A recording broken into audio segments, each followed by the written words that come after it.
sais pas si vous vous en rappelez, mais il y a une époque où les found footage c'était à la mode. Je me rappelle, c'était l'époque de Rec, Paranormal Activity et des jeux à la Five Nights at Freddy's, et c'était quand même une sacrée époque. Eh bien, il existe sur YouTube une série qui reprend ces fameux codes. Un espèce d'hybride de plusieurs thématiques et de plusieurs mécaniques d'horreur qui, mis bout à bout, s'avère être extrêmement perturbant. Il s'agit des Walton Files. C'est une mini-série qui est née sur YouTube et qui a été uploadée par le youtubeur nommé Martin Walls, qui a rapidement fait parler d'elle sur internet, et pour cause, les différentes vidéos uploadées sont simplement terrifiantes au possible. Et l'histoire en elle-même, elle est non seulement complexe, mais elle est palpable, malsaine. Le tout dans une ambiance analogue horreur bien flippante. Pour ceux qui savent pas ce que c'est l'analogue horror, il s'agit en fait d'un style d'horreur qui va mêler une esthétique de la cassette et de la caméra VHS, le tout dans une ambiance pesante et sombre. L'analogue horror existe depuis déjà bien longtemps et surtout au travers d'œuvres principalement américaines. Et parmi ces œuvres américaines, il y en a une qui s'appelle les Walton Files. Le narratif tourne principalement autour de 4 animatroniques qui ont été assemblés dans l'optique de devenir des mascottes pour un restaurant qui vendait des burgers. Et ce restaurant, il s'appelait Bon's Burger. Le restaurant, il a ouvert en 1974 et était principalement connu pour y faire des fêtes d'anniversaire, des événements scolaires et même des concerts d'animatroniques, où le public pouvait venir voir jouer et écouter les animatroniques durant certains soirs. Le truc, c'est que je vous ai dit que les 4 animatroniques ont été créés pour Bon's Burger.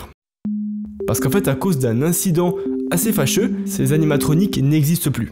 Les Walton Files sont divisés assez simplement en 3 parties, qui elles-mêmes contiennent plusieurs archives, c'est-à-dire plusieurs petites cassettes qui peuvent nous aider à retracer l'histoire de Bon's Burger. Le tout en alternant à la fois entre les vidéos prises lors de l'ouverture du restaurant en 1974 et 8 ans plus tard en 1982. Et cette histoire qui de prime abord semble simple et même un peu facile, elle va se transformer rapidement en plusieurs épisodes énigmatiques, étranges et surtout effrayants possibles. Et pour faire sens de tout ce que je vous expose depuis avant, faut que je vous mette la première cassette, la tape 1, celle qui va tout commencer. Mais avant d'entamer cette vidéo absolument folle, vous n'avez pas remarqué cette jolie montre que je porte au poignet depuis avant? Elle me va à ravir, non? Dites-moi qu'elle me va à ravir. C'est normal, elle est tout droit sortie de chez Holzkern. C'est une petite entreprise autrichienne, familiale, qui font des montres pour hommes et pour femmes assez originales. En fait, elles sont toutes faites à partir de matériaux nobles et naturels tels que le bois ou la pierre, et le bois d'ailleurs étant exclusivement coupé par un mec qui s'appelle Franz Karl et qui mange des schnitzels.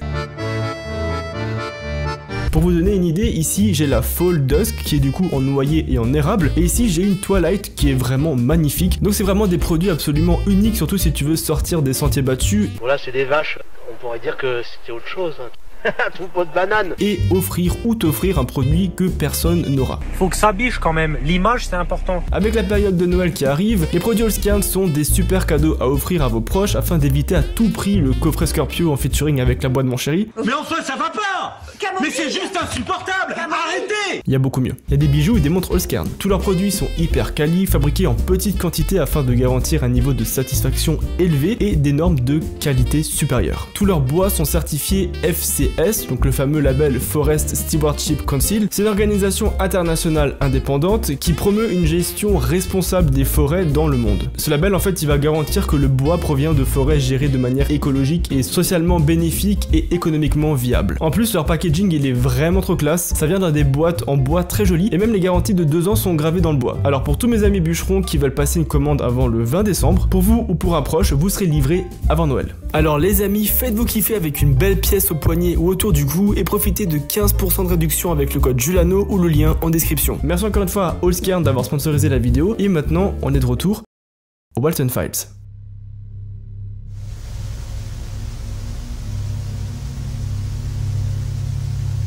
La première tape s'ouvre sur une note d'Anthony qui nous explique que les cassettes ont été créées par la désormais fermée Bunny Smiles Company. J'ai tenté d'amasser autant d'infos que possible sur ces cassettes, mais la seule chose que j'ai trouvée, c'est qu'elles ont été données aux nouveaux employés jusque dans les années 1974 à 1979, et que le reste des cassettes semble avoir été enregistré par un nouveau gardien en 1982. J'espère en apprendre plus prochainement.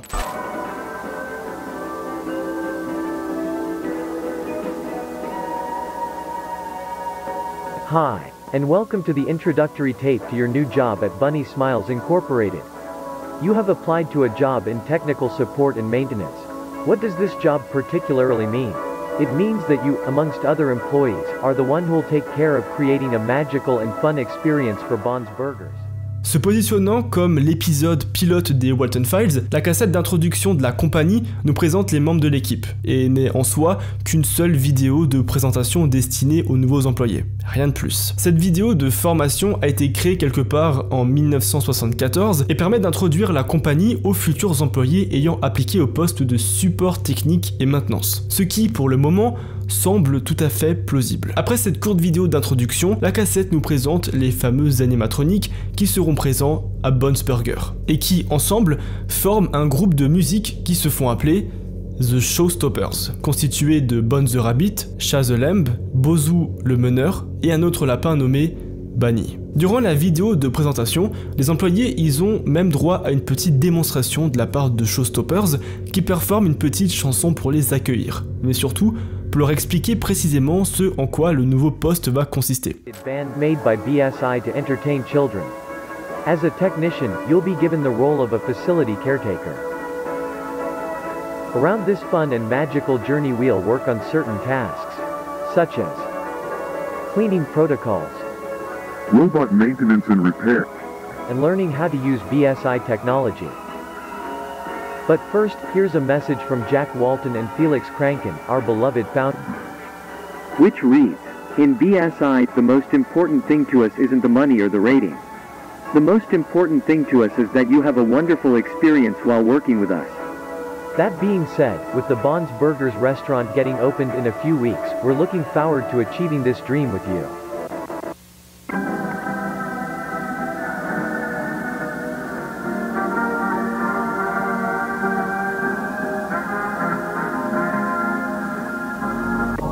Mais attendez une minute, vous l'avez sûrement pas vu, alors je vais vous le repasser.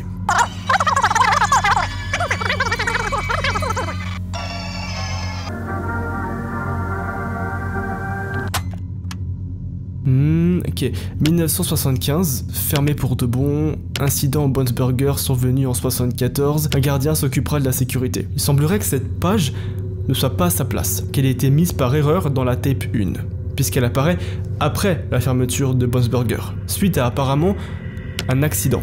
Un autre détail assez marquant se trouve durant la vidéo destinée aux employés. Voilà, juste ici. Cette photo, il s'agit des deux fondateurs de l'entreprise, mais bizarrement, l'esthétique est assez dérangeante. En fait, sans trop savoir pourquoi, j'ai un peu l'impression qu'elles mettent mal à l'aise. Surtout avec Jack Walton. Quelque chose semble ne pas aller avec cet homme. Est-ce peut-être en lien avec cette seconde page qui semble apparaître de nulle part et ne pas être à sa place à la fin de la tape 1 ? Voyons voir ça.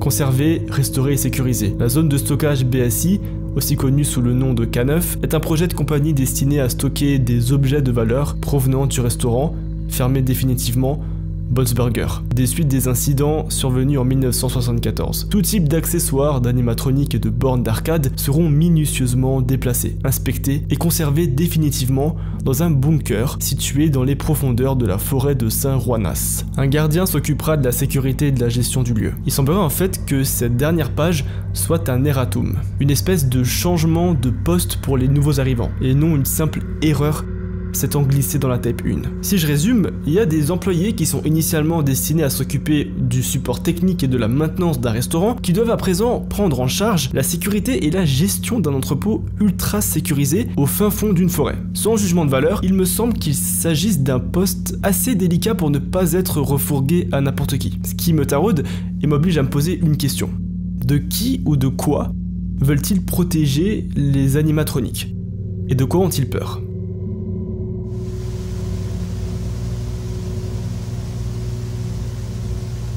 Dans cette deuxième archive, nous sommes accueillis par un cartoon apparemment créé par une certaine Sarah Evelyn et titré Bonne Super Sleepover, la super soirée pyjama de Bonne. Le dessin animé nous raconte l'histoire de Bonne the Rabbit ayant invité tous ses amis animatroniques pour une soirée pyjama. Le problème, c'est que rapidement, le cartoon nous fait comprendre que les apparences sont trompeuses et qu'il ne s'agit pas exactement de ce à quoi nous nous attendions. For this sleepover, he invited Shah, Boozoo, and Billy. Let's check again in case we don't forget any guests. Bon invited Shah, Boozoo, and... Clairement, cette photo de Jack Walton ajoute une ambiance plus que pesante et malsaine, toujours avec cette esthétique bien glauque. Ce qui nous laisse aussi avec cette question, qui a inséré le visage de Jack Walton sur cette cassette? Et pourquoi? De retour à la soirée pyjama de Bones the Rabbit, Bones Rabbit prépare une cassette à regarder pour la soirée. Et bizarrement, on peut apercevoir que la jaquette de la cassette a aussi le visage flippant de Jack Walton inséré dessus. Et lorsque la vidéo se lance sur leur télévision, l'écran de Bones the Rabbit n'affiche qu'une simple phrase. Laissez-moi sortir. Un autre détail autour de la télé mérite qu'on s'y attarde, une boîte de médicaments posée sur le meuble télé. Sur cette boîte est écrit un nom, Sophie Walton. Ce détail sera assez important pour la suite de la vidéo, alors gardez-le en tête. Plus tard dans la nuit, tout le monde va se coucher. On observe chaque personnage dormir l'un à côté de l'autre de manière paisible. Tout le monde, sauf Bones the Rabbit. Lui, il semble être réveillé au beau milieu de la nuit, par des bruits assez étranges.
Décortiquons tout ça. Il semble que Bones glitch ou se transforme l'espace d'une seconde en une représentation de Sophie Walton, la personne dont nous avons parlé plus tôt dans la vidéo et dont le nom était écrit sur la boîte de pilules. Lorsque Sophie allume son briquet, la lumière nous permet d'y voir Bones, en arrière-plan, avec un énorme trou dans la cage thoracique. De plus, Sophie semble porter un uniforme de travail, ainsi qu'un badge qui semble étrangement ressembler à celui visionné plus tôt dans la vidéo de la formation. Ce qui pourrait signifier que Sophie a travaillé, soit à Bones Burger, soit pour la Bunny Smiles Company. Elle serait aussi la fille de Jack Walton. Un autre détail assez intéressant, c'est sur la fiche « Personne disparue », qui apparaît en fin de vidéo et qui possède le visage de Jack Walton sur l'affiche. Il semble que tous les visages étranges que nous voyons dans les archives depuis le début de cette histoire soient bel et bien ceux de Jack Walton. Et il semble aussi très probable que quelqu'un les y ait mis délibérément pour nous faire comprendre que quelque chose lui est arrivé. De plus, la date de disparition de l'affiche va remonter au 6 novembre 1974. Sa disparition a donc eu lieu la même année que l'ouverture des restaurants Bones Burger. Sa disparition serait-elle à l'origine de la fermeture de ces fast-foods?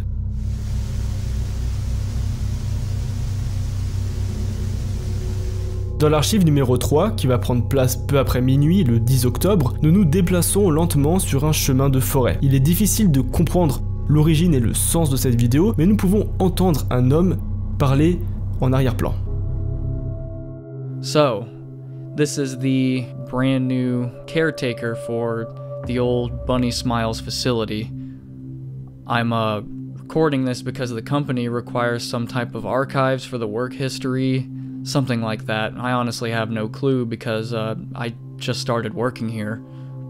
I'm going there right now, but they gave me this weird location that's somewhere in this forest to work at. And I've been driving for 20 minutes and I can't find the place. Après quelques minutes et plusieurs coupures, le gardien va arriver finalement au bunker K9, se trouvant dans le fameux entrepôt de stockage du matériel de Bones Burger. Le gardien entre alors sur les lieux et fait différentes observations.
What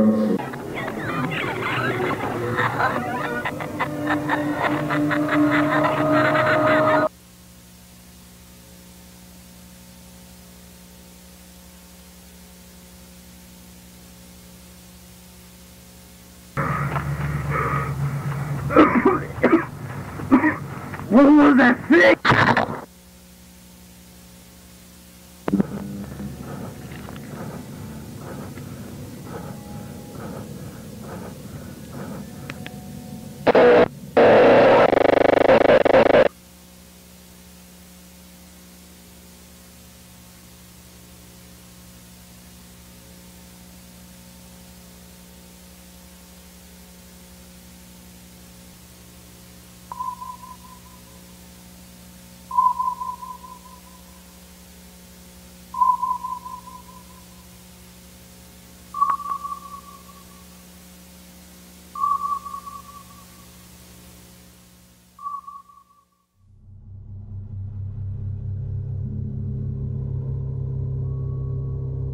Je ne sens plus rien, j'ai cru que j'étais elle. Brian, le gardien, n'est pas mort. Il est paralysé. J'ai cru que j'étais elle. Est-ce qu'il faisait référence à Sophie Walton? Même si c'est le cas, vous en conviendrez, ça ne nous explique en rien ce qui vient de se dérouler dans cette archive. Ça n'explique en rien pourquoi Bond a réagi si violemment et a attaqué un autre employé. Du fait de la ressemblance avec leurs deux uniformes, Bond aurait-il confondu le gardien avec Sophie Walton? La question est alors, pourquoi aurait-il été programmé pour réagir de la sorte? Revenons au début de la vidéo, nous pouvons clairement entendre Brian expliquer que la zone de stockage a été laissée à l'abandon pendant 3 à 4 ans. Durant cette période, le bunker a été laissé sans surveillance au gré des éléments et du temps, presque oublié. Une fois à l'intérieur, il fait référence à un projet de relocalisation où Bond serait un bon candidat. Il semblerait donc qu'après des années à l'abandon, quelqu'un de la Bunny Smiles Company ait mystérieusement ordonné la réouverture de K9. Dans le catalogue à la fin de l'archive 1, il est pourtant bel et bien écrit que cette facilité serait fermée pour de bon. Pour quelles raisons ont-ils décidé de la réouvrir? Malheureusement, on n'a pas encore toutes les informations nécessaires pour répondre à cette question. Ce que nous savons néanmoins, c'est que, considérant le fait que Bond ait suivi un gardien jusqu'à l'extérieur de la zone de stockage, le pourchassant dans la forêt, et mutilant son corps et le laissant pour mort dans les bois, le projet de relocalisation pourrait bien être la pire idée que la Bunny Smiles Company n'ait jamais eue.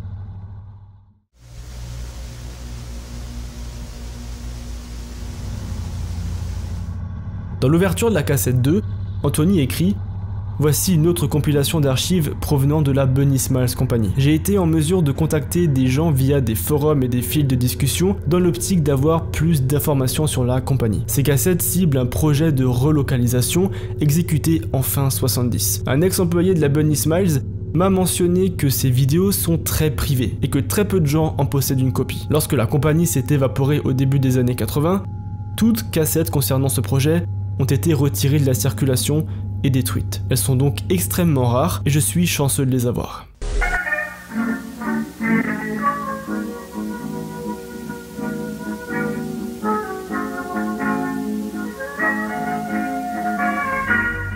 L'archive s'ouvre sur un programme d'information concernant la fermeture de Bond's Burger et la raison derrière le projet de relocalisation. Le même narrateur entendu dans la cassette de formation semble agacé d'un potentiel projet de relocalisation. Étrangement, si on regarde plus en détail ce programme, on remarque rapidement plusieurs visuels qui ne semblent pas avoir leur place dans cette vidéo.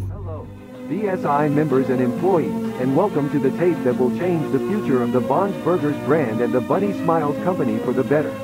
That's right, after 4 long years of legal paperwork, we finally decided to use our backup plan, which we created after the tragic closure of Bond's Burgers back on July 20th, 1974. Ladies and gentlemen, we now present to you the Relocate Project. But before we go into details, we want to greet all the new Bunny Smiles employees. With the company greeting out of the way, Let's start analyzing the Relocate project by checking what has happened ever since the closure of Bonds 4 years ago. As many of you might have known from previous tapes, our beloved entertainers were safely secured in St. Juana's storage facility some months after the restaurant's closure.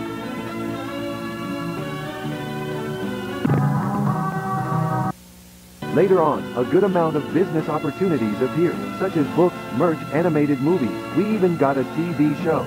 That's when Felix Kranken had the brilliant idea of restore and reprogram the robots of Bond's Burgers with the purpose of relocating them in a new restaurant that would be opened in a not-so-distant future. A pretty smart plan, right? Making enough money to eventually reopen the Bond's Burgers restaurant is no doubt a brilliant idea. So let's give it up for Felix Kranken, a man with not only a giant brain, but also a giant heart.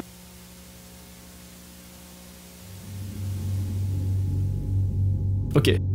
On peut clairement observer la présence très peu discrète de Jack Walton, qui semble d'ailleurs vouloir s'incruster à tout prix durant le spot publicitaire, interrompant même le segment concernant Felix Kranken, le cofondateur de la marque Bond's Burger. Ce passage est fort de symbolique, surtout lorsqu'on remarque le petit détail que dans la vidéo, Félix est nommé et présenté comme le fondateur de la marque, et non pas le cofondateur. On y remarque même Jacques rogner de la photo de façon à ne plus apparaître dans le cadre. Est-ce que le fait d'omettre Jacques dans cette présentation aurait un lien avec les 4 ans de paperasse administrative dont parle le programme? Y aurait-il eu un problème entre les deux fondateurs? Est-ce que ce problème est relié de près ou de loin au fameux incident ayant fait fermer le restaurant en 1974? Surtout que dans cette même vidéo, on peut remarquer, caché derrière du merch de Don's Burger, une cassette VHS sobrement intitulée « La disparition de Jack Walton ». Et si l'on revient au tout début, on peut même y voir un autre détail assez étrange.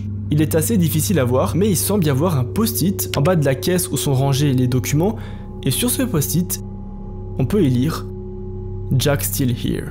Jack est toujours là. Si l'on garde en tête que ces cassettes sont hautement privées et totalement internes à l'entreprise, il semble que la personne ayant monté le programme savait ou était en relation avec quelqu'un qui savait quelque chose qu'il n'aurait pas dû. La question est donc, qu'est-il arrivé à Jack Walton?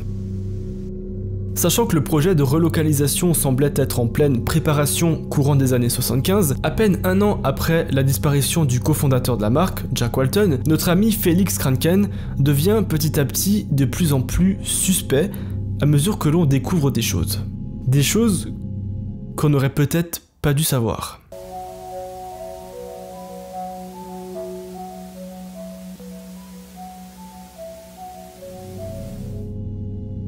Nous sommes un mois plus tard, et dans une cassette concernant la reprogrammation des animatroniques, Bunny apparaît à l'écran et semble être utilisé à des fins de test. La vidéo nous montre d'abord sa bouche s'ouvrant et se fermant de manière répétée, accompagnée de sous-titres expliquant qu'il s'agit de fonctionnalités de pré-relocalisation.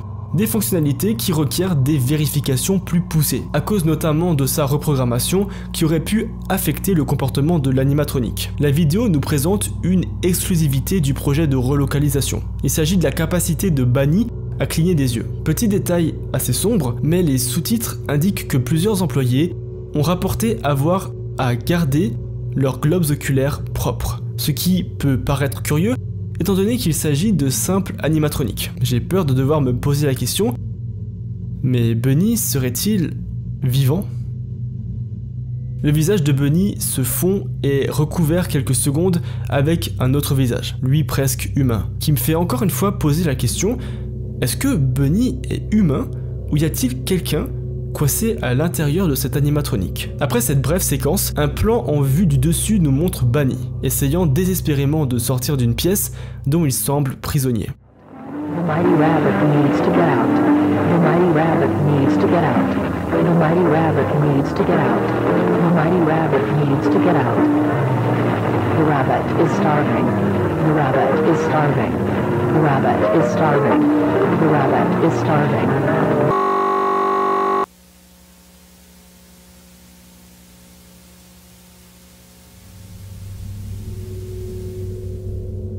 Le Bunny Rabbit a besoin de s'échapper. Le Bunny Rabbit est affamé. Ces deux phrases sont répétées en boucle sans nous donner plus d'informations. À la fin de la séquence, on peut distinguer une affiche de personnes disparues placardée contre un mur. En manipulant un peu l'image, en augmentant la luminosité et en jouant avec les contrastes, on peut distinguer qu'il s'agit d'un avis de recherche pour une personne nommée Suzanne Woodings. La date de la disparition est difficile à lire, mais on peut distinguer avec difficulté le 30 juin 1974. Nous avons donc maintenant deux affiches de personnes disparues, et deux animatroniques qui semble avoir pris vie.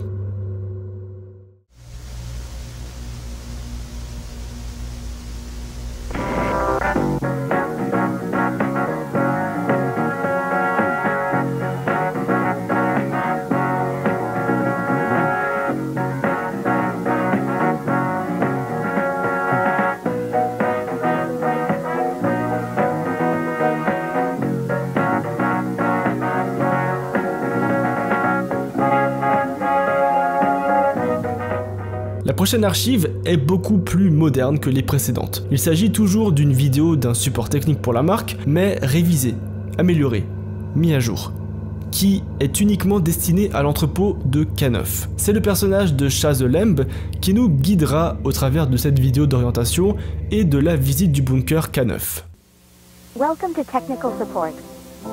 Today we will focus on the area tour and orientation inside K9, the Bunny Smiles storage facility. We recommend all facility caretakers to have all needed equipment in hand and to always wear the Bunny Smiles uniform. But most importantly, all of you must always, under any circumstance, use your BSI ID card. Once you have all the necessary equipment at hand, we are ready to go. À part l'esthétique toujours aussi étrange de la vidéo et de Shaz the Lamb, ce petit extrait nous apprend un truc vachement intéressant. L'uniforme présenté par Shaz the Lamb est effectivement un uniforme de gardien, provenant de la Bunny Smiles Company. La suite nous emmène directement devant l'entrée de la K9, nous faisant un bref récapitulatif des éléments nécessaires pour y entrer. Une lampe torche, de la nourriture, une clé et une caméra. Turn on the light. Turn on the...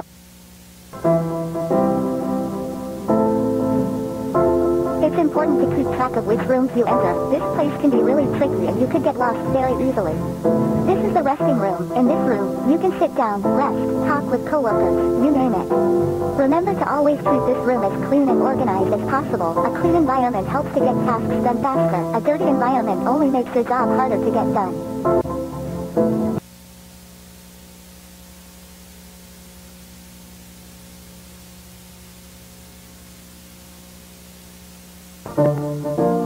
Alright, this is the main hall of the place. In front of you, you will find 3 doors. These are storage areas. The first door is used to save any kind of cleaning items and supplies. The second door is used to save a kind of prizes and merch that was available in a Bond's Burgers restaurant. The third door is used to hide... La troisième porte sert à cacher quoi? Chat. Dis-nous. Dis-nous à quoi elle sert. Est-ce qu'elle sert à cacher des corps?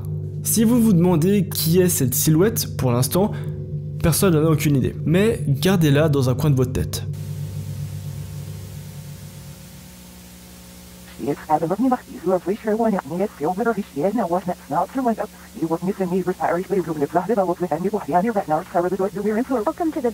Comme vous l'avez certainement entendu, même pour les moins bilingues d'entre nous, ces phrases semblent plus être du charabia incompréhensible plutôt qu'un discours un minimum cohérent. Mais pourtant, Shaz the Lamb a bien dit quelque chose. Pour ça, il suffit simplement de manipuler l'audio et de l'inverser. Et tout d'un coup, ça a beaucoup plus de sens. Rosemary would go to the restaurant every night hoping that his beloved husband would reappear after being missing for weeks, but no response until one day she heard a voice saying, "I know where she is, Rosie," coming from the backstage. Étant donné le contexte de la vidéo, il semble plus que probable que Rosemary soit la femme de Jack Walton. La fin de sa phrase laisse entendre que quelque chose l'a attirée dans les coulisses. Mais qui? Ou quoi? Welcome to the basement. Right now, you are in the main storage area. As you can see, this is the room where we storage more important items such as stages, tables, arcade machines, and birthday props. Now, please follow me to the next door.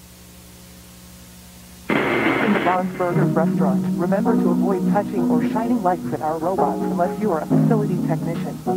Now let's move on to the next room.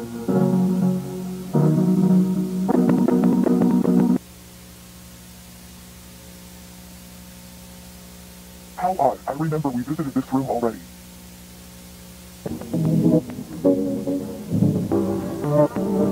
Sophie, where am I? Listen.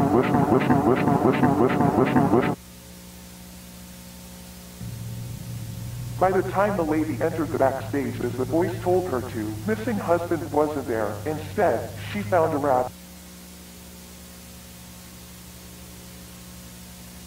Rose broken will fix you. You will beautiful. You will beautiful. You will beautiful.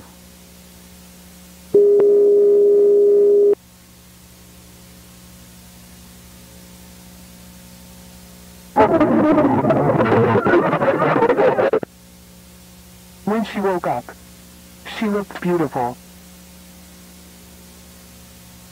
But on the inside, It felt like every single part of her body was bleeding out.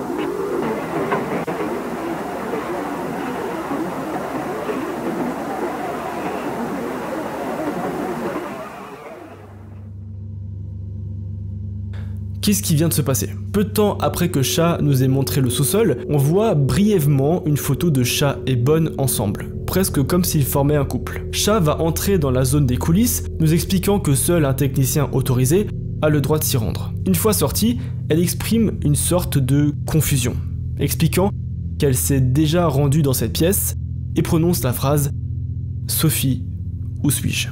Et ce, avant de quitter la pièce. Une version de ce qui semble être Rosemary apparaît alors à l'écran, parlant avec une voix étrange et nous donnant un peu plus de contexte sur ce qui s'est passé dans ces fameux coulisses. Au lieu d'y trouver son mari, elle y a trouvé Bonne. Après avoir répété la phrase « Tu es magnifique » et « Tu es cassé, je vais te réparer », Bonne Sœur Rabbit semble démembrer Rosemary avant de l'enfoncer dans le corps de Cha. Cha se réveille alors et s'exclame « Je suis magnifique ». Et ce, avant de voir une nouvelle affiche de personnes disparues à l'écran. En y appliquant la même manipulation de luminosité et de contraste qu'on a fait précédemment, on reconnaît clairement Rosemary Walton, accompagnée de la date 19 juillet 1974. Je sais pas vous, mais il y a comme qui dirait un espèce de schéma qui se dessine. Nous voyons un poster de Rosemary qui, nous savons, a été tué et inséré dans le corps de Cha. Plus tôt, nous avons vu une affiche pour Susan Woodings qui semble posséder le corps de Bunny. Et dans le premier épisode, nous avons également vu une affiche de Jack Walton. Le fait que Bonne fut l'un des premiers animatroniques en vie et que Jack semble avoir été le premier à disparaître, je commence fortement à croire que le corps de Jack a bel et bien été inséré dans le corps de Bonne the Rabbit. Pour le moment, il ne s'agit que d'une théorie, mais si elle s'avère vraie, qui a bien pu commettre une chose aussi ignoble? Et pourquoi?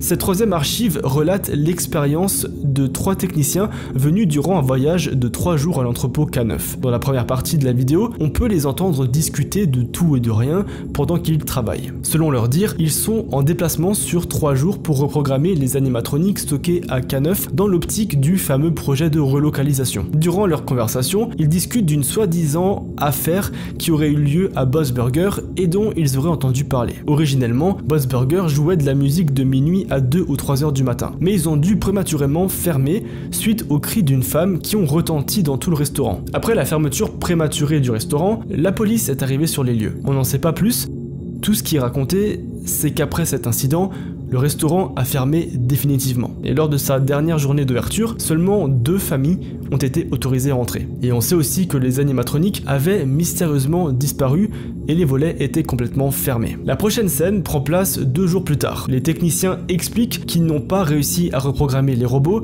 en temps voulu, principalement à cause de ce qu'ils appellent un endosquelette fortement endommagé, catégorisant leur tentative à K9 comme infructueuse. Lors de leur dernière journée, avant de remballer leurs affaires et de quitter la zone de stockage, Ashley, l'une des employées, n'était pas décidée à quitter l'endroit. Elle pose une question pertinente. À quoi peut bien servir la clé qu'on leur a donnée au début de la mission? Celle-ci semble ne pas avoir eu d'utilité durant tout le temps où ils sont restés à K9. Les 2 autres techniciens ne semblent pas intéressés par cette réflexion et ont décidé d'aller se coucher pour leur dernière nuit.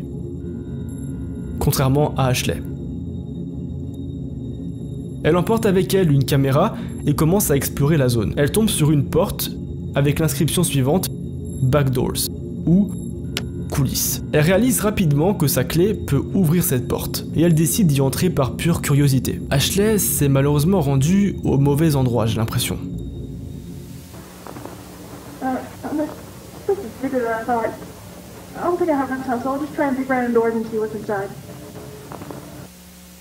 There are a ton of empty rooms with boring stuff. I came across this door, which was open. Kinda weird. Anyway, this room seems to have some spare endo pieces, and from the looks of it, some unused animatronics, I guess? I won't go into detail about what I find since I'm in a rush, of course, and this room number 26 or 27, I think. As you can see here, there are some spare heads. Nothing I'm interested in, to be honest.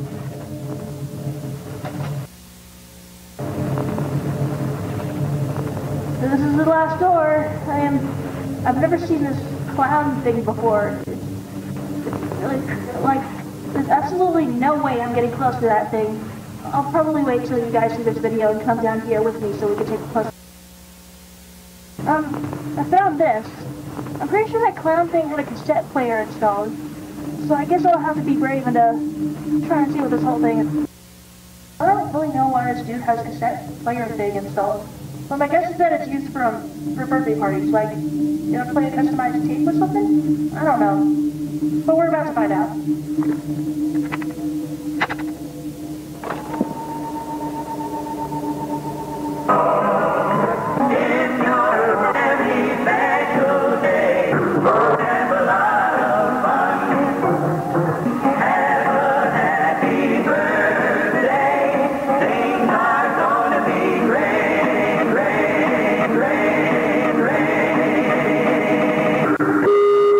Jack, Susan, Charles, Rosemary, Sophie.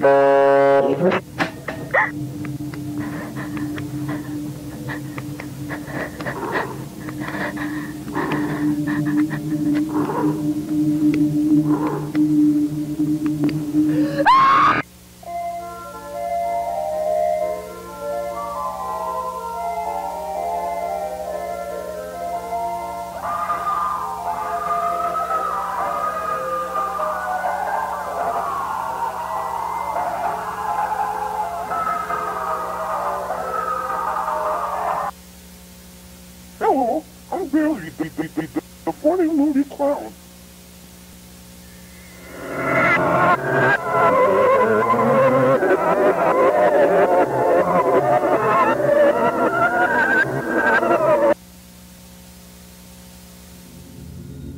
Elle s'est engouffrée dans une salle fermée par une porte se situant à l'arrière de l'entrepôt. Durant ses recherches, elle fait la rencontre de Billy the Clown. Ce qui est assez concernant, c'est qu'Ashley trouve une cassette où il est écrit Discard, qui pourrait se traduire en français par jeter ou s'en débarrasser. Et il y a dessus inscrit la date de la disparition de Jack Walton. Une théorie plausible serait que les cassettes insérées dans les animatroniques les activent et les fassent tuer et démembrer des gens. Et si on fait pause durant la dernière frame de la vidéo, on peut y voir un code, dont nous parlerons un peu plus tard dans la vidéo, ainsi qu'un texte qui nous en apprend plus sur ce qui s'est passé après la disparition d'Ashley. Ils sont partis le lendemain, ils ont cru qu'Ashley était partie plus tôt, mais elle était en fait dans les coulisses, criant aussi fort que possible. Mais personne n'entendit ses cris. Les jours suivants, les gardiens vont se plaindre d'une odeur nauséabonde provenant des coulisses. L'entreprise a alors décidé de fermer l'entrepôt jusqu'à nouvel ordre. Le projet de relocalisation fut un échec. Ashley est toujours là, mais elle ne crie plus. Elle a vu quelque chose qu'elle n'aurait pas dû. Et maintenant, elle est magnifique.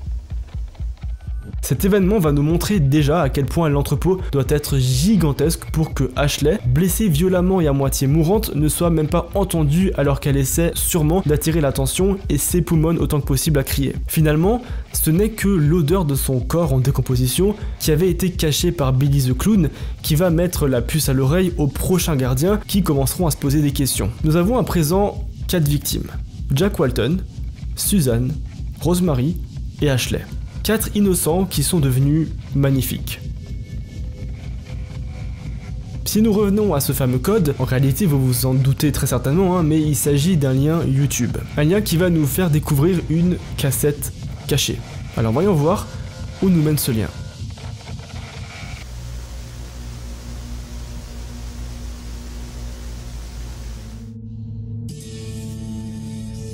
L'histoire de Bones Burger remonte à 1958, lorsque 2 étudiants eurent la même idée d'animatronique musicien. Leurs noms étaient Jack Walton et Felix Kranken. Il leur faudra 16 ans avant de concrétiser leur projet. À ce moment, Kranken et Walton avaient déjà fondé une famille, Kranken avait marié une jolie femme et Walton n'était pas seulement un bon mari, mais aussi le repère de 2 magnifiques enfants. La cassette cachée qu'on a retrouvée s'appelle Lucky You, et elle est beaucoup plus simple à comprendre que les 2 autres. Elle est constituée d'une seule archive qui présente la journée d'ouverture du Bon's Burger, un matin de 28 juin 1974, ainsi que la première fête d'anniversaire organisée au restaurant, qui s'est déroulée 2 jours plus tard, le 30 juin. Vous ne l'aurez peut-être pas remarqué, mais le 30 juin 1974 est la date où Susan Woodings a disparu. La vidéo nous montre ensuite une image de Bunny, avec en intitulé les dernières dates des spectacles avant fermeture, suivi de la période durant laquelle le restaurant était officiellement en activité. 22 jours. Le restaurant n'est même pas resté ouvert 1 mois, avant de mettre la clé sous la porte. Il semble aussi que la date d'ouverture tombe exactement 17 jours après la disparition de Jack Walton. Légèrement suspect d'ouvrir un restaurant 17 jours après la disparition du cofondateur, n'est-ce pas? Dans les séquences suivantes, on peut voir que le restaurant était déjà abandonné et en piteux état au courant de la période d'Halloween de cette même année, et qu'en janvier, le bunker K9 était déjà en activité. Le gros hic dans cette histoire, c'est que selon moi, ça prend pas juste 6 mois de construire un bunker immense en plein milieu de nulle part. En fait, c'est un petit peu comme si toute cette opération avait été préparée en amont de l'ouverture de Bon's Burger. Dans le segment qui suit, un fondu au noir nous présente à nouveau la date à laquelle Jack Walton a été porté disparu pour la première fois. Puis une voix nous salue et nous dit la chose suivante. You must be so confused about what you saw. Don't be scared, my little bunny. Answers will be given eventually, but don't try to solve this puzzle only with the pieces you have so far. This is only the beginning. For I'm going to tell you a story of broken people, beautiful people. He is so sorry about what he did to them, but there's nothing he can do. Remember that. Safety and pills, Sophie. Safety and pills, Sophie. Safety and pills, Sophie. Safety in the pills, Sophie. Traduction, la sécurité dans les pilules, Sophie. La voix répète plusieurs fois cette phrase avant de nous emmener dans la scène du meurtre du gardien. Si l'on avance rapidement jusqu'à la fin, on peut aussi y voir un message s'adressant directement à Sophie en personne. Ils te verront bientôt, Sophie. En prenant en compte que Sophie est la fille de Jack Walton, il semble que cette tape lui est littéralement destinée, qu'elle était censée la visionner et qu'elle était censée en comprendre un message. Peut-être le message qu'il savait qu'elle a vu quelque chose qu'elle n'aurait pas dû durant son court séjour en tant qu'employée à Bon's Burger, comme par exemple être témoin du démembrement ou du meurtre d'un innocent des mains d'un animatronique, comme par exemple Bon the Rabbit. La théorie la plus plausible serait qu'après avoir été témoin d'une atrocité pareille, Sophie serait allée voir quelqu'un qui lui aurait prescrit des pilules, soit parce qu'il la croyait complètement folle, soit pour l'aider à faire face à son traumatisme et lui permettre de se sentir en sécurité. La sécurité. Dans les pilules. Sophie. Hey, ça fait un bail. Le contenu que tu t'apprêtes à regarder concerne un jeu vidéo créé en 1980 par la compagnie. La raison pour laquelle il m'a fallu si longtemps pour mettre la main dessus est que le jeu n'a jamais été rendu public et que toutes les images sont tirées de la version bêta. Courant octobre 1982, une poignée de tests de Bunny Farms ont été distribués dans le Brington au Michigan. Ces images proviennent d'une borne d'arcade envoyée à l'hôtel Entfernt. Les 2 filles qui jouent semblent avoir résidé ici toute leur vie. Une chose étrange concernant ces machines était que toutes les images capturées ont dû être visionnées et approuvées par la Bunny Smiles Company, et ce avant d'être publiées. Ceci est donc l'un de ces enregistrements, et possiblement aussi le seul encore existant du jeu. L'enregistrement en lui-même était extrêmement corrompu et il faudra des semaines pour réussir à remettre les bons morceaux aux bons endroits, grâce notamment à l'aide d'un de mes amis. Mais je vous en suis reconnaissant d'avoir été aussi patient, ça va être quelque chose d'énorme. La tape 3 est l'un des épisodes les plus visionnés sur YouTube, et vous allez vite voir pourquoi.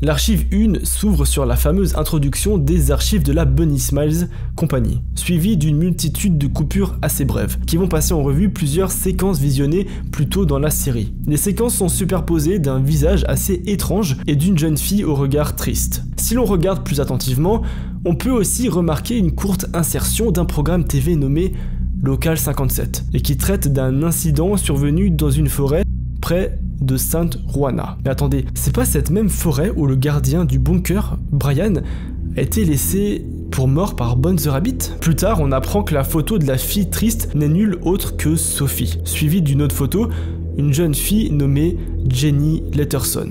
Puis la date à laquelle ce footage a été enregistré, le 15 octobre 82, soit 5 jours après le meurtre du gardien dans la forêt, ce qui en fait l'événement le plus récent dans la série pour l'instant. Le jeu va à présent se lancer. Jenny explique à Sophie que cette borne d'arcade a été récemment installée dans le sous-sol de l'hôtel où il séjourne à des fins de test, et qu'il s'agit d'une des rares unités créées pour ces fameux tests du jeu. Avant de pouvoir y jouer, les deux filles sont accueillies par une séquence d'introduction qui permet de placer l'histoire du jeu dans la timeline de Bunny Farms. Un festival du fruit est actuellement en cours, mais aucun des personnages du jeu n'a de fruits à disposition.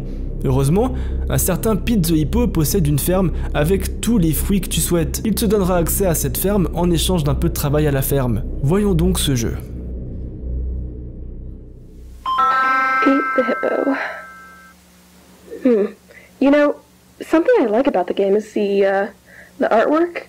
I don't know why, but there's something about it that seems really familiar to me. Huh. Right, I should show you the controls so you don't have a hard time playing later on. Alright.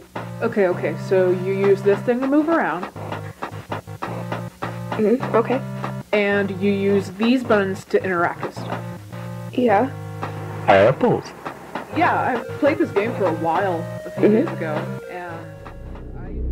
Dans cet enregistrement, Jenny explique à Sophie les contrôles du jeu et la met en garde face aux potentiels glitch pouvant survenir durant la partie, dû au stade de développement du jeu qui est très loin d'être terminé. Une chose assez marquante, c'est que Sophie semble ne pas reconnaître les personnages du jeu, ce qui est assez étrange étant donné que son père est littéralement le créateur des personnages du jeu et qu'elle a travaillé pour la Bunny Smiles Company, et surtout qu'au moment de cet enregistrement, il avait disparu depuis seulement quelques jours. Elle agit comme si elle ne connaissait absolument pas l'univers de Bones Burger, ou comme si elle avait tout oublié. Thing is, the pills have been making me forget a lot of stuff from my teenage years and my childhood, and like I started taking them for a reason, but I really don't want to think about it. À ce moment, on a une confirmation. Sophie a bel et bien perdu la mémoire à cause de son traitement. Ces pilules lui font oublier pourquoi elle les avait prises en premier lieu. Mais une question surgit alors. Vous vous rappelez de la phrase que Chaz the Lamb a dit durant le passage du projet de relocalisation? Quelque chose où quelqu'un a potentiellement attiré Chaz the Lamb dans les coulisses. Et la théorie actuelle était qu'il s'agissait probablement de Bonne. Mais, et si c'était pas lui tout compte fait? Et si la personne qui avait attiré Chaz the Lamb dans les coulisses, c'était Sophie? Si l'on revient à la première tape concernant l'introduction des restaurants Bones Burger, il y a un segment durant la soirée pyjama où Sophie apparaît brièvement avec un briquet dans la main. Et si c'était ça qui avait attiré Rosemary dans les coulisses, et que Sophie serait en fait directement reliée à sa mort? Si cette théorie est vraie, on peut se demander si Sophie a commis cet acte de façon volontaire ou si quelqu'un l'y a forcé. Peut-être aurons-nous plus de réponses un peu plus tard. BSI? Bunny Smiles Incorporated. Have I heard that name before? I mean, that company has been pretty relevant these past few weeks. Didn't you hear? What happened? Some weird rumors and shit. Apparently there was this one employee that drove to some forest a few days ago. Not too far away from here, actually. He hasn't been seen around ever since he drove to that place. Really? Yeah. The word got out quickly.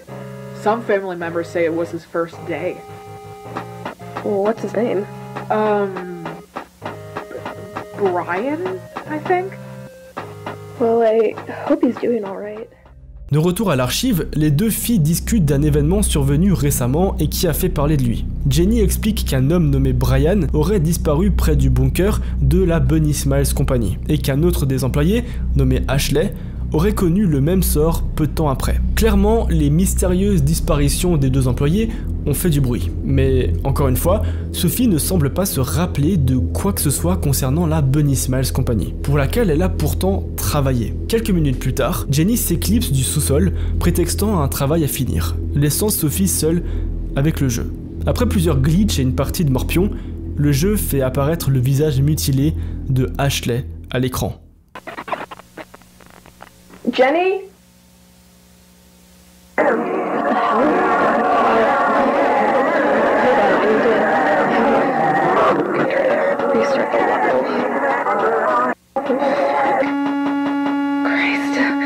Never mind. Sophie en a vu assez pour aujourd'hui et décide donc de quitter la borne d'arcade.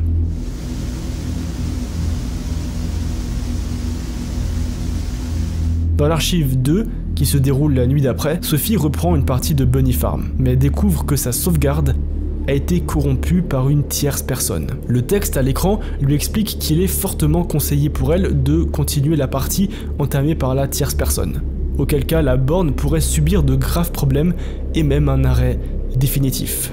Un peu sous pression, elle accepte de continuer la partie commencée par cette fameuse tierce personne, et elle lance le jeu.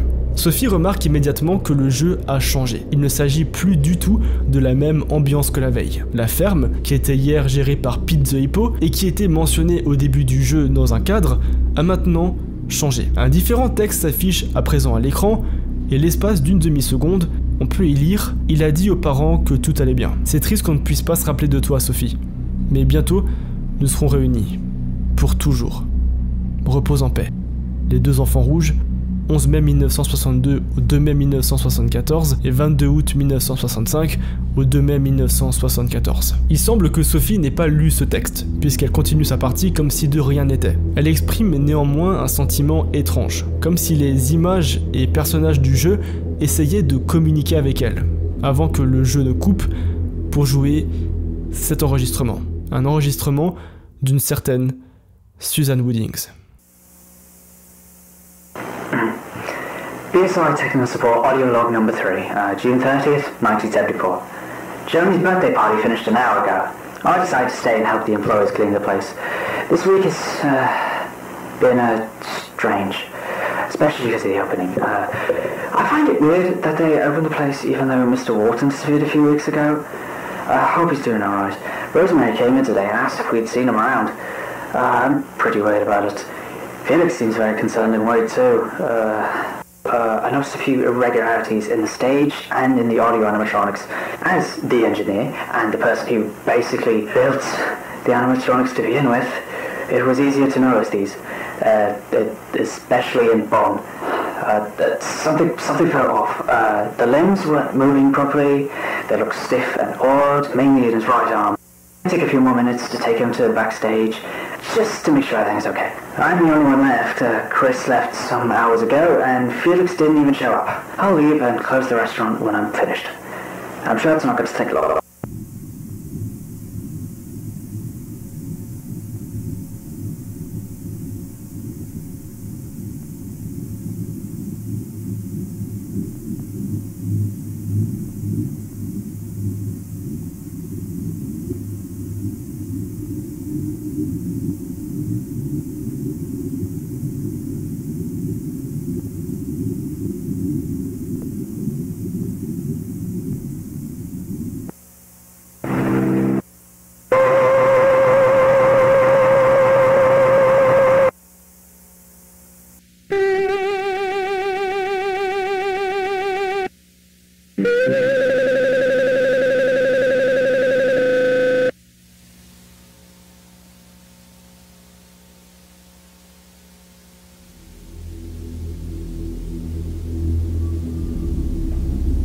Après cette vidéo, un lien peut se faire entre Susan Woodings et les animatroniques de la Bunny Smiles. Susan était chargée de la conception des animatroniques et a remarqué des irrégularités dans le comportement de Bonne the Rabbit. Il semblerait alors qu'après son enregistrement vocal, elle soit allée effectuer une maintenance sur Bonne, mais a été violemment attaquée, étranglée et paralysée durant son processus. Je suis toujours en vie, mais ne peux plus bouger, et j'ai du mal à respirer et mon estomac est bizarre. Il semble alors logique que le corps de Susan soit en fait dans Bonne. La question est alors de savoir si ce comportement est dû à un dysfonctionnement de l'animatronique qui a toujours été là, ou si quelqu'un en est à l'origine. En considérant que ceci a été enregistré le 30 juin, 19 jours après que Jack Walton ait disparu, ce n'est pas impossible que quelqu'un ait trafiqué les animatroniques. Sophie continue à jouer, un peu concernée par l'ambiance du jeu qui devient de plus en plus étrange. Elle tombe ensuite sur une lettre avec écrit au-dessus Linda Kranken, mais dont le nom de famille a été raturé et remplacé par Thompson. Malheureusement, la majorité des pages ont été effacées au feutre noir et impossibles à lire. Heureusement, on peut comprendre vaguement l'histoire derrière ces pages grâce à celles qui ont été épargnées. Grâce à ces lettres, nous pouvons un peu mieux comprendre l'histoire derrière ce fameux Felix Kranken, qui est dans notre viseur depuis le début de la vidéo. Les amis, pour des raisons de santé mentale, je vais me permettre de ne pas écrire mot à mot ce texte, et plutôt de vous le lire simplement en français. J'espère que vous m'en voudrez pas trop. Ce mois-ci a été complètement fou. J'ai emménagé avec Félix la semaine passée. Il était super content. Hier, Rosemary et Jack ont eu leur 3e enfant. Une petite fille. Elle s'appelle Molly. Molly Walton. Jack et Félix ont pitché leur idée de business à un investisseur qui serait intéressé par le projet. Il s'appelle Cyberfun Tech. 26 décembre 1970. Noël s'est bien passé. Félix a ramené un petit lapin en peluche pour Ed et Molly. Molly l'a nommé Rocket. Félix a beaucoup bu cette soirée-là. Ça devient de plus en plus problématique. C'est quelqu'un de bien, mais il ne veut pas changer son comportement. Ça devient de pire en pire, mais il ne se rend pas compte. Il s'en veut, mais n'essaie pas de changer quoi que ce soit. 3 janvier 1973, ça empire. Il est tellement submergé de travail qu'il ne se rend même pas compte du mal qu'il se fait, et du mal qu'il fait autour de lui. Du mal qu'il me fait. Parfois, il ne va au travail que pour boire en cachette, et parfois il ne reste à l'entrepôt que pour picoler. Il ne m'écoute pas. Il n'écoute jamais. Je ne sais plus quoi faire. 2 mai 1974. Cher Félix, lorsque tu liras ceci, je ne serai plus à la maison. Je sais que tu es perdu, je suis aussi perdu. Ce que tu m'as dit la semaine passée m'a beaucoup blessé, mais ça m'a ouvert les yeux. J'espère que ça ouvrira aussi les tiens. Notre relation n'est pas saine, ça ne l'a jamais été. Je m'en vais ce matin, tu es avec Jack et les autres dans l'entrepôt lorsque j'écris ces mots. Lorsque tu liras cette lettre, je serai déjà parti. Je sais que tu étais occupé aujourd'hui à rendre service à Jack. Un truc à propos d'une fête scolaire, je me rappelle plus. Quant à moi, je vais essayer de me construire une vie. Tu devrais en faire autant. Je t'aime. Au revoir. Il semblerait que Félix ait des problèmes d'alcool, menant à sa séparation avec sa femme, Linda Thompson. En plus de sa dépendance à la boisson, Félix semblait surmené au travail, détruisant non seulement son couple, sa famille, mais aussi sa propre personne. Dans un élan de remords et de bonté, Félix a fabriqué une poupée nommée Rocket pour Ed et Molly, les enfants de Jack Walton. Et cette poupée, c'était Rocket the Rabbit. Le prochain jeu est un 7 différences, un jeu auquel on a tous une fois joué dans notre vie, mais vous allez voir que celui-ci, après un certain temps, se transforme en quelque chose que je n'avais encore jamais vécu au cours d'une partie.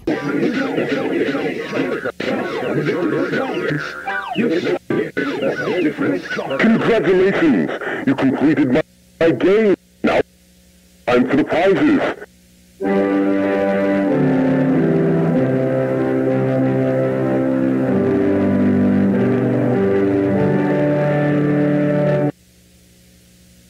Missing 0714, missing 0714, missing 0714, missing 0714, missing 07.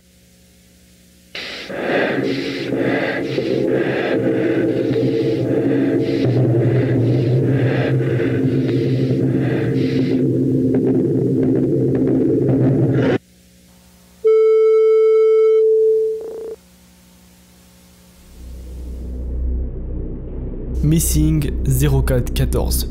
Il semble que le visage montré dans le jeu n'est pas celui de Jack Walton. En effet, celui-ci a été porté disparu le 11 mai et non le 14 avril. Bref, dans tous les cas, Jack n'a pas été porté disparu dans cette période. Tenant compte de cette information, si nous revenons au début de l'archive du projet de relocalisation, les noms sur la liste étaient les suivants.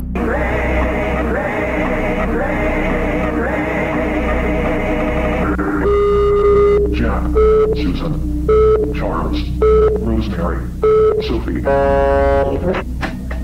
Nous savons qu'il ne peut pas s'agir de Jack ni de Sophie, et nous avons également vu que les corps de Suzanne et de Rosemary se trouvent dans des animatroniques. Il ne reste donc naturellement plus qu'une possibilité. La question étant, de quelle manière est-il relié à la Bunny Smiles? De retour dans le jeu, Sophie pense reconnaître certains des personnages présents. À ce moment-là, le jeu bug à nouveau, montrant un dernier mini-jeu que Sophie doit accomplir. Le mini-jeu de Chase the Lamb, l'animatronique dans lequel Rosemary, sa propre mère, est probablement morte et dont le corps est coincé à jamais à l'intérieur. Le jeu de Chase the Lamb est un simple cache-cache. La partie s'inverse une fois que Chase the Lamb a été trouvé, et c'est alors au tour de Sophie de se cacher et à Chase the Lamb de la trouver.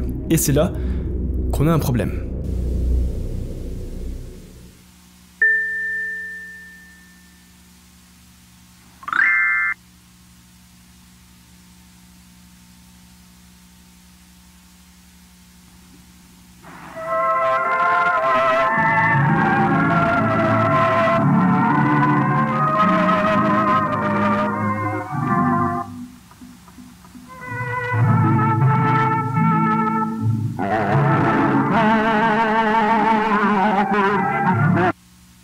Am I still beautiful to you, Sophie? I know you. Found you.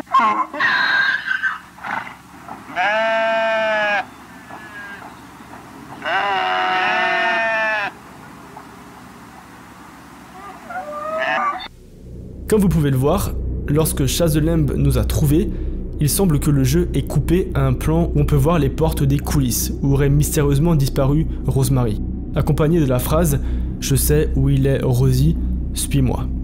Au départ, on pourrait imaginer qu'il s'agissait de la voix de l'un des animatroniques tel que Bonne, étant donné qu'il l'appelle Rosie. Mais si on revient dans la scène du projet de relocalisation, ce texte pourrait peut-être représenter la voix de Sophie. Nous sommes ensuite redirigés vers un nouveau compte à rebours et lorsqu'il se finit, nous sommes témoins de ceci.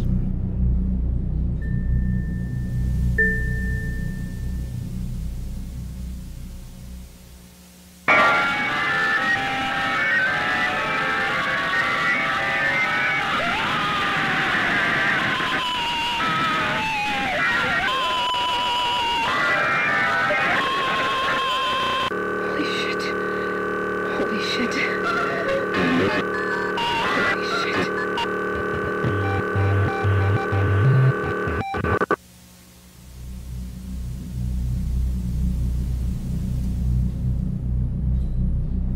Il semble que cette séquence soit un résumé de la nuit où Rosemary a disparu. Nous la voyons souffrir, supplier et mourir. En sachant que le nom de Sophie est prononcé plusieurs fois par Chase the Lamb, que Sophie prend des pilules qui suppriment sa mémoire et que dans la cassette Lucky You, la voix off répète la sécurité est dans les pilules, j'ai la nette impression que Sophie était en fait sur place lorsque sa mère s'est fait assassiner.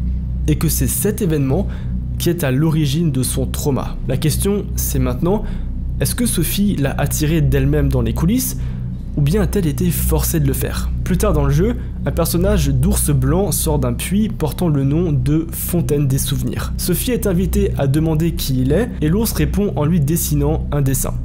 Puis l'écran glitch à nouveau, l'ours disparaît et nous présente la photo d'une maison, libellée avec la date 2 mai 74. Et sur les marches de l'escalier, 2 enfants, que Sophie reconnaît. That's my old house. Hello, Bon. I'm so glad you're here to help me clean the code base. All that's left to do is just...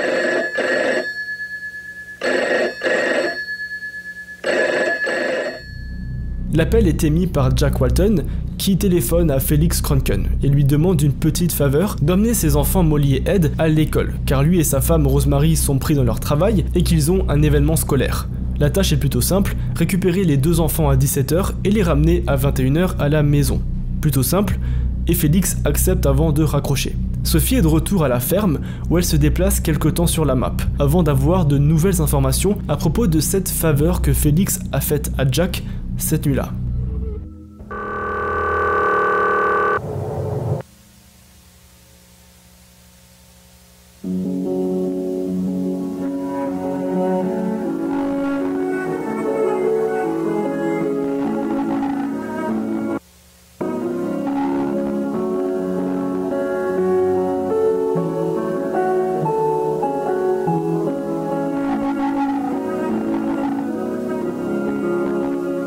That's That's Ed and Molly.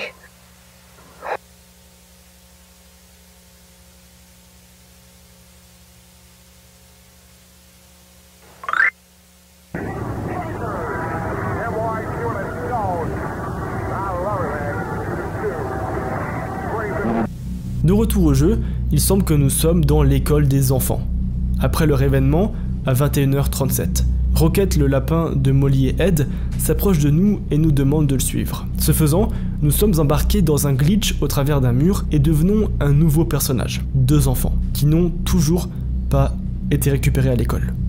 La séquence d'après nous explique que les 2 enfants sont prêts à quitter l'école et que, je cite, « l'école est flippante de nuit ».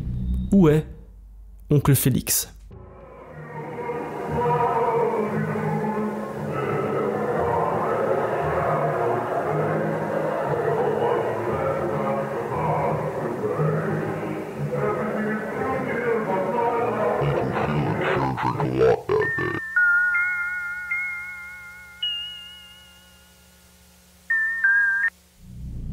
Peu de temps après, une scène apparaît, prenant place sur une route à 21h53. Dans cette voiture, il y a Félix, Ed et Molly.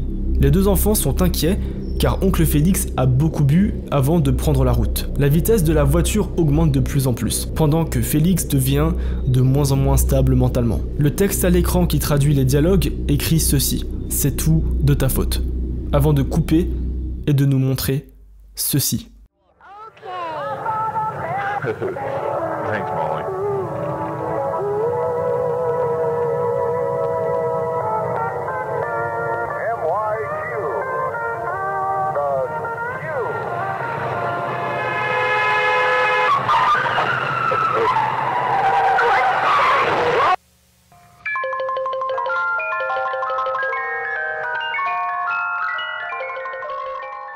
Il semble clair que cet incident est à l'origine de beaucoup de choses dans l'histoire.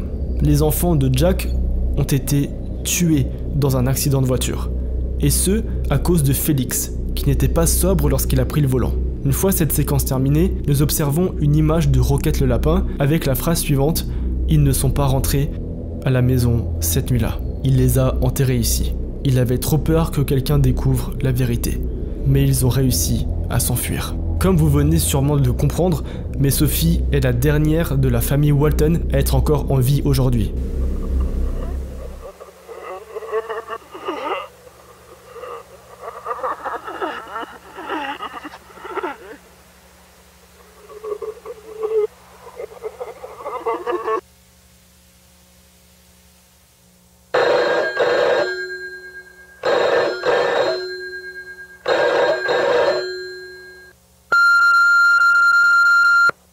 You have 25 new messages. Felix, pick up the phone. Now, I need you to pick up the phone. It's been 3 hours since I told you to get Ed and Molly home. What happened to my children? If anything happened, Felix, you must tell me. You haven't told me in 3 hours. I need to know what's going on. I'm trying to call you all night. What the hell is wrong with you? I've been trying to contact you all night. I've been calling everyone for you. Just what the hell is wrong with you?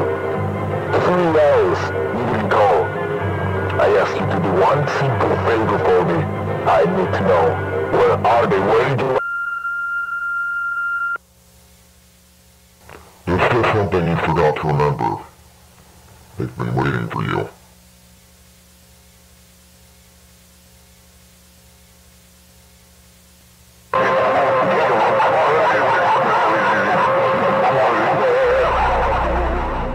Et je commence à me demander si c'est vraiment une si bonne chose qu'elle commence à se rappeler de la mort de ses parents et de ses frères et sœurs. Peut-être que les pilules n'étaient pas pour son mal, mais au contraire, pour l'aider à oublier une partie extrêmement tragique de sa vie.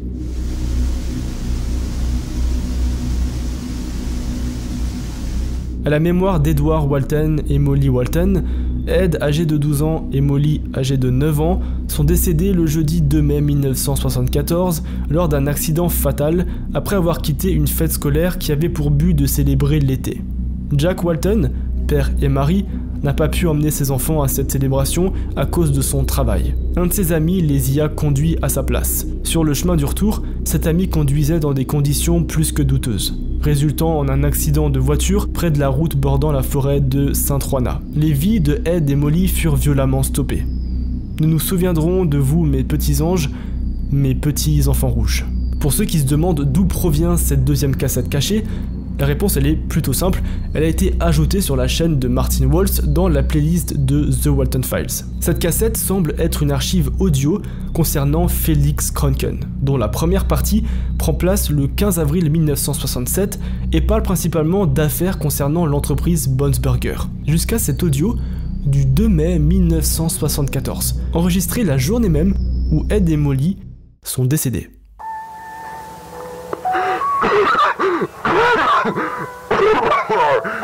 Alright, it's... yeah. Messed up. It's been so long since I last used one of these. Last time I used this, I was driving. In the same conditions. I messed up. I have a problem. And this has been a problem for so long that I can't even remember. The first time I got drunk, I don't remember most stuff. Et cet enregistrement, les amis, englobe plus ou moins tout ce qui représente les Walton Files. Il est sombre, complexe, dramatique et étrange. Voici donc une petite analyse pour mieux comprendre cette histoire. Les Walton Files évoluent et gravitent principalement autour de Sophie et de Jack Walton, qui a maintenant le choix ou de se forcer à se rappeler de toute l'horreur et la vérité sur cette histoire, et donc de pouvoir dénoncer Félix, ou de continuer à tout oublier avec ses pilules. Elle est née dans la famille Walton, sa mère étant Rosemary et son père un innovant créateur Jack Walton, et quelques années plus tard, deux enfants agrandissent la famille, Ed et Molly, qui vont tragiquement perdre la vie à cause du comportement de Felix Kranken, l'ami et collègue de Jack et cofondateur de Bon's Burger. Il va tuer ses deux enfants et les enterrer en pleine forêt pour masquer son crime. 1 mois et 11 jours plus tard, Jack Walton est porté disparu. Cette affiche va nous suivre durant toute la durée des épisodes, même si pour le moment, nous n'avons aucun indice à propos de sa mort. On pense qu'il pourrait être dans le corps de Bon the Rabbit, mais ce n'est pour l'instant qu'une supposition. 1 mois plus tard, Rosemary, en plein tourment et en deuil suite à la disparition de ses deux enfants et de son mari, sûrement aussi très fragile, entend une voix venant des coulisses du restaurant Bon's Burger. Cette voix lui donne de l'espoir. Elle lui dit « Je sais où il est, Rosie ». Faisant probablement référence à son mari. Elle va décider de suivre cette voie jusque dans les coulisses. Une fois dans cette pièce, elle tombe nez à nez avec Bones, qui la démembre et met son corps dans Chazelembe, tel que programmé. Mais il semble que quelqu'un ait vu ce qui s'est passé, quelqu'un à qui on tente de tout faire oublier. De plus, ces meurtres atroces ne restent pas cachés très longtemps, puisque certaines personnes commencent à se poser des questions. Notamment la créatrice des animatroniques, Susan Woodings, qui remarque rapidement des irrégularités dans le programme de Bon, et ce 19 jours avant le meurtre. Il est clair pour elle que quelque chose ne colle pas, et que son code ait été modifié pour réagir de cette manière. Et cette découverte, elle va en payer de sa vie, puisque Bon va la tuer peu de temps après. Est-ce que Félix est à l'origine de la modification du programme interne de Bon? Pour l'instant, c'est qu'une théorie qui n'a pas encore été confirmée par le créateur de la série. 5 jours avant la mort de Rosemary, une autre personne, pour l'instant inconnue, est tuée par Bon. Par simple déduction basée sur la liste des noms trouvés par Ashley, cette personne semble être un certain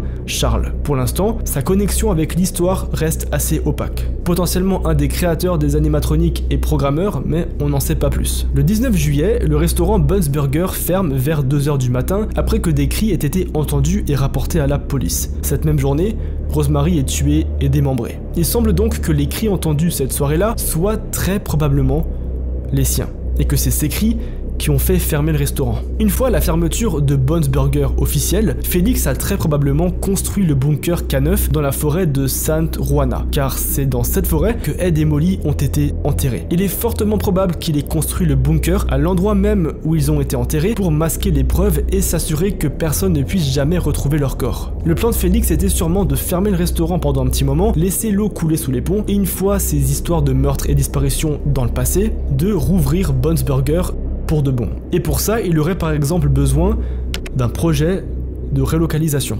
Dans l'optique de réutiliser les animatroniques, Félix a engagé 2 gardiens et une équipe de programmeurs débutants pour recoder le comportement des animatroniques et pouvoir les réutiliser lors de l'ouverture de Bon's Burger. Malheureusement, l'amateurisme et le manque de formation d'Ashley et Brian ne leur a pas permis de s'occuper et de recoder quoi que ce soit. Et Bon's ayant pour programme de tuer, il s'est simplement mis à faire ce qu'il a été programmé à faire, c'est-à-dire tuer. Dans la logique des choses, les nouveaux employés devaient regarder la première cassette pour en apprendre plus sur Bon's Burger, puis passer à la deuxième cassette pour en savoir plus sur le projet de relocalisation, avant de finir avec la dernière cassette où Chazelemb nous fait un tour du bunker K9. C'est juste complètement sûr que Félix n'allait pas envoyer de représentants haut placés de l'entreprise, ni lui-même. Il était beaucoup plus facile de risquer la vie d'employés peu formés pour entrer dans un lieu aussi dangereux que l'entrepôt K9. Et dans toute cette histoire, vous et moi ne sommes même pas les seuls à savoir tout ça. Sophie Walton le sait aussi. Elle est obligée de prendre des pilules pour oublier que toute sa famille a existé, mais si elle arrêtait de les prendre, il est très fort probable qu'elle se rappelle de tout ce qu'on vient de voir depuis le début de cette vidéo. Et pour le moment, c'est ainsi que se concluent les Walton Files. Bon, les amis, c'est pas tout à fait vrai. Il existe une 4e partie à cette histoire, sortie il y a quelques mois, qui aurait pu être inclus dans cette série. Je me suis beaucoup tâté à vous faire une vidéo complète avec les 4 tapes, mais en réalité, cette 4e vidéo ne mérite pas qu'on s'attarde vraiment 1 heure dessus. À mon humble avis, elle n'apporte pas assez de contenu nouveau pour mériter de rajouter 40 minutes à cette vidéo, qui doit sûrement être déjà très longue. Je vais donc faire de mon mieux pour vous le résumer, afin que vous puissiez être le plus à jour concernant les Walton Files. Après avoir retrouvé d'autres cassettes, Anthony regroupe en tout 23 extraits qu'il compile en une vidéo qui sera nommée Cyberfun Tech Collection. Cybertech est une compagnie directement reliée à la Bunny Smiles, étant donné qu'elle lui appartient légalement et qu'elle l'a potentiellement fondée. Nous apprenons notamment que Charles, qui était jusqu'à maintenant inconnu, est en fait le superviseur informatique de la Bunny Smiles. Rosemary était aussi en relation étroite avec cette entreprise, puisqu'elle est la responsable du design des animatroniques. Nous avons aussi l'introduction de Norman, le patron de la Cyberfun Company, qui a donc une relation étroite avec la Bunny Smiles, qui envoie une lettre à Felix Kranken concernant des employés tels que Susan Woodings qui disparaîtraient mystérieusement et qui demandent des explications. Il s'agit en fait de la première fois qu'une personne de l'extérieur se pose des questions sur Felix Kranken. Une chose intéressante, c'est que Susan et Charles ont travaillé sur des fonctionnalités de facial tracking. Autrement dit, la capacité pour les animatroniques de reconnaître un visage et de le suivre. Cette fonctionnalité est très probablement à l'origine des visages étranges qui apparaissaient à l'écran de manière random, puisqu'il s'agit en fait d'une retransmission du système de facial tracking des animatroniques. Et les visages qu'on voyait étaient probablement déformés, car l'animatronique a de plus en plus de mal à reformer un visage clair à mesure qu'il le démembre et qu'il défigure la personne. Oui, c'est assez glauque. Ce qu'on voyait à l'écran, c'était littéralement les visages de gens en train de mourir dans des conditions atroces et d'un système informatique qui essayait tant bien que mal de recréer un modèle de visage de quelqu'un en train de décéder. Au milieu d'une conversation entre Susan et Charles, on apprend également que Susan ne croit pas une seconde à la version de Felix Kranken à propos de son accident et revient sur la mort de Ed et Molly en expliquant que même si Jack et Rosemary le croient, elle doute énormément que Felix soit innocent et comprend assez tôt qu'il cache quelque chose de beaucoup plus sombre.